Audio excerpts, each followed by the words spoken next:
Hey, good afternoon. Jill, I don't know if you realize this, but you put me on an island. Did you, I know, isn't that crazy? It is totally crazy. So this island idea is how do we approach our business and we don't feel like we're on that island, right? And often I've lived my entire career feeling I'm on the island. Like, am I the only one that thinks about these things? Am I the crazy one that's trying to do all this stuff? And it gets scary sometimes. Then you look at where else is happening, everybody else is doing things, and you're thinking, man, am I losing here? But there's a movement going on right now. And what we're seeing in the industry is this idea of a blue collar thinking and a white collar thinking merging together, okay, coming under one roof.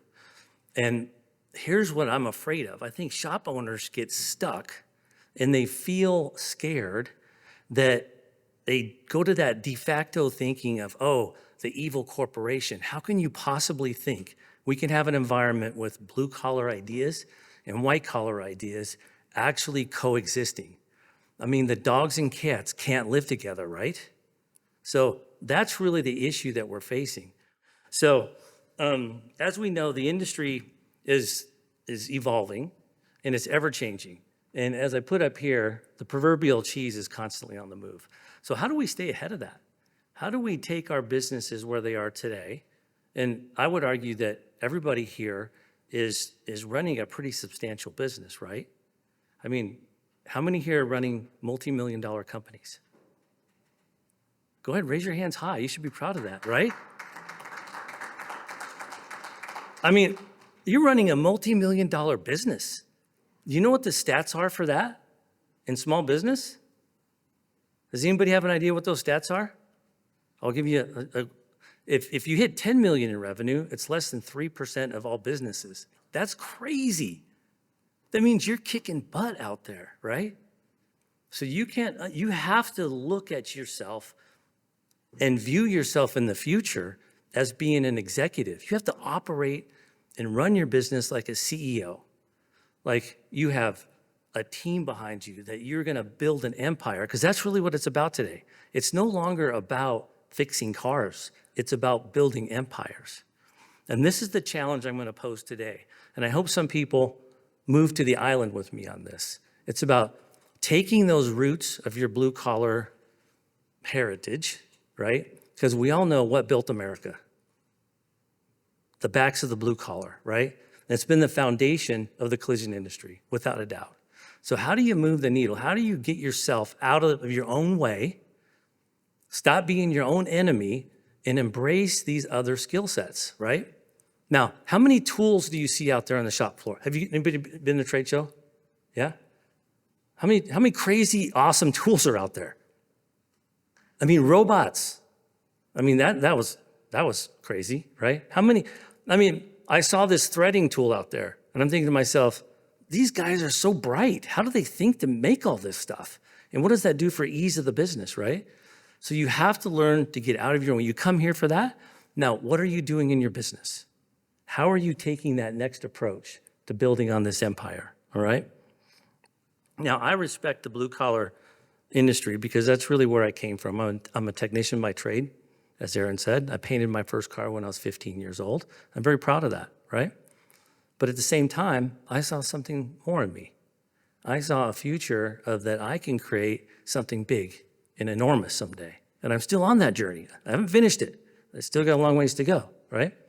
But here's my challenge to you guys. How do you take what you know, that blue collar skill, that hustle, that grit, how do you go out and find those white collar strategies like Cole was talking about and marry those things together to build version 3.0 Body Shop? That is really the thinking. That's how you get off that island by yourself and you start building those empires, because it can be done, absolutely can be done. Because today we're not just competing with the body shop down the street. We're competing with corporations. We're competing with companies that have installed processes, procedures. They use data, right? They use analytics. They have systems in place. They have scalability, right? So how can you bring that into your single shop or your two shop or your mini MSO shop How can you build that ethos in your organization, that culture to do that? Well, it's going to require you to take that leap of faith, in implementing those systems, using data, creating management systems, but you can't forget your roots. Don't lose that hustle and grit that got you here, but at the same time, you have to pair that with those white collar strategies to get you to the next level, because how you got here today will definitely not get you there tomorrow. And I think Cole talked about that quite well in his presentation. But I want to give you an example of my own company. Is we literally abandoned the idea of viewing ourselves as a body shop business. We even went to the extent of creating a corporate structure that reflects more of an enterprise solution. So we created a holding company that sits up here. We have our 2 body shops that fall underneath that holding company. We have a software company. We have a financial services business. We have real estate, and we have an angel investing company, all fit into this ecosystem of an enterprise solution. And so we decided to run it like a Fortune 500 business. And what does that mean exactly? Well, that means that we actually built systems, processes, a financial system that we know where every penny is every single day, 7 days a week, 365 days a year. And we communicate that internally with our staff. And oh, by the way, guess who our staff are? They're blue-collar folks like us. They didn't lose their identity. They didn't say, oh, the big corporate giants here. No, it was just quite the opposite, actually. They learned that benefit of line of sight. They understood the health of the business. They had a direction to where they can jump onto and latch onto and have some feedback and say in the business. That really changed our trajectory of our company. And today, I live in Texas. None of my businesses are in Texas. It's given us the freedom to allow autonomy to really thrive in our business. And that's that sort of combination. That's that evolution that I'm challenging everybody to get onto, is jump into that. Don't be afraid of that corporate idea. I mean, there's some really good ideas there. They really do a good job at a lot of things.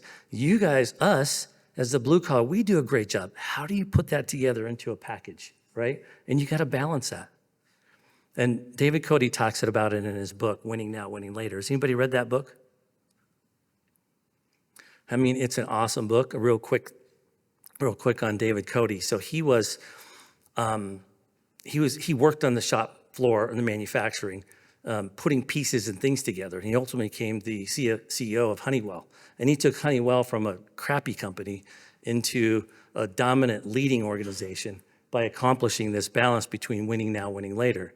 In other words, you have to have the ability to take these seemingly opposing things and you have to put them together. You got to make them work together to win the game. Which pill are you going to take? Are you going to take the blue pill or are you going to take the red pill? We all know that. We all know which one we should be taking, right? So just to round this thing out today. So what is peak blue collar? So I describe peak blue collar as really the best of both worlds.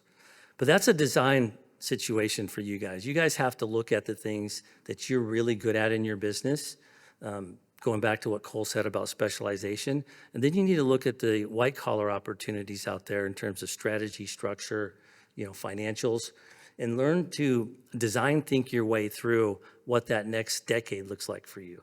So how do you take all that, wrap it in together into this idea that you could bring down to the staff level and that culture, building that culture of peak blue collar? That's really what it's about, is the best of both worlds. And I hope I inspired somebody to take some risk here and to go out and seek open minds and listen to people that are doing well out there, that have accomplished things, and don't be afraid to try and fail. I mean, there's a lot of ways to skin this cat, and I really appreciate y'all coming today.